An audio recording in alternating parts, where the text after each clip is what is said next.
Ahmad Karshoki bin Ahmad Zaki. Today I would like to talk about, as you can see, the difference between male and female communication. Okay, on to the next slide. Okay, from the pictures on the slide, what could you interpret? Argument. You and your copy. Arguments, right? Arguments. Okay, okay, I'm going to ask questions. Have you ever been into a conflict recently? Yes. Okay, a conflict between male and female. Okay, these are the prime example. Someone's having a bad communication.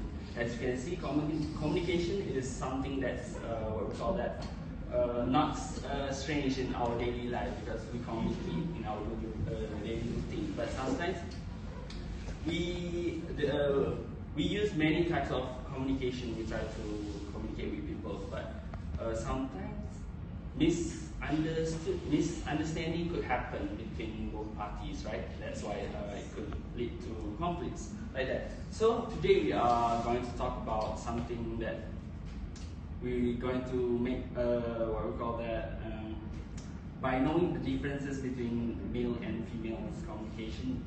We're going to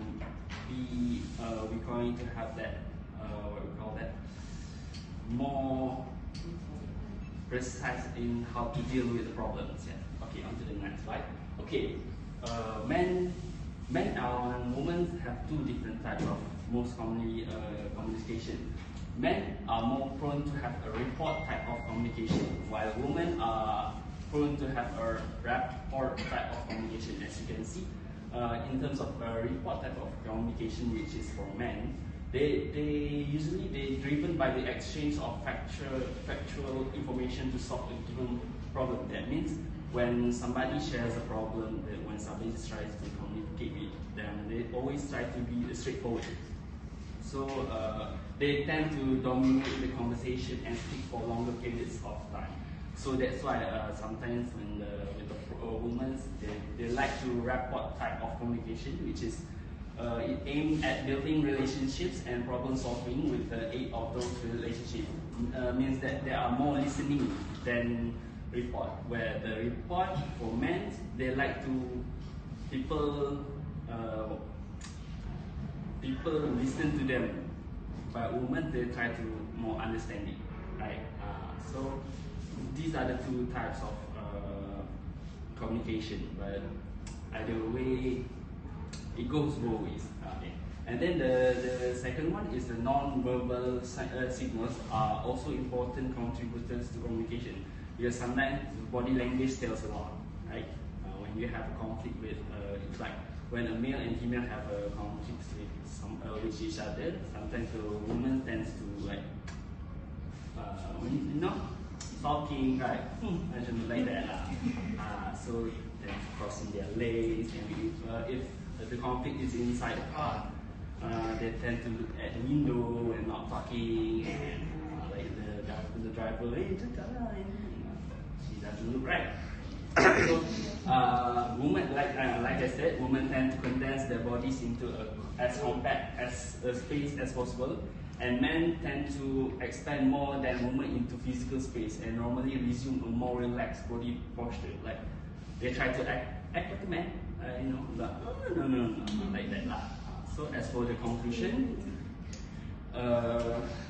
through men and women communicate differently, it is important to keep that it's important to keep in mind that one way is not better than the other way. So my recommendation is that we should develop this something called executive presence. Yes, executive presence, where you don't need to be someone, you don't need to have a bigger status to become a dominant one, to make people listen. You just have to fix your body posture, talk more firmly, and so on, right? So my second recommendation is you could become a better communicator by being more empathy. This goes both ways, whether it's male or female. Instead of when somebody tries to explain their frustration or whatever, instead of cutting their words in the middle of their talking, try to listen, try to understand why they act like that, why do it like that. Because we never know, right? We never know. What, pardon? So we never know. So after you listen it first, listen everything he tried to say, he or she tried to say, you try to give the best possible answer to tackle the situation. At the end of the day, I hope that everyone try every gender be more, what we call that, empathy in the situation. And thank you. That's all. And before that, do any of you have any question? Yes.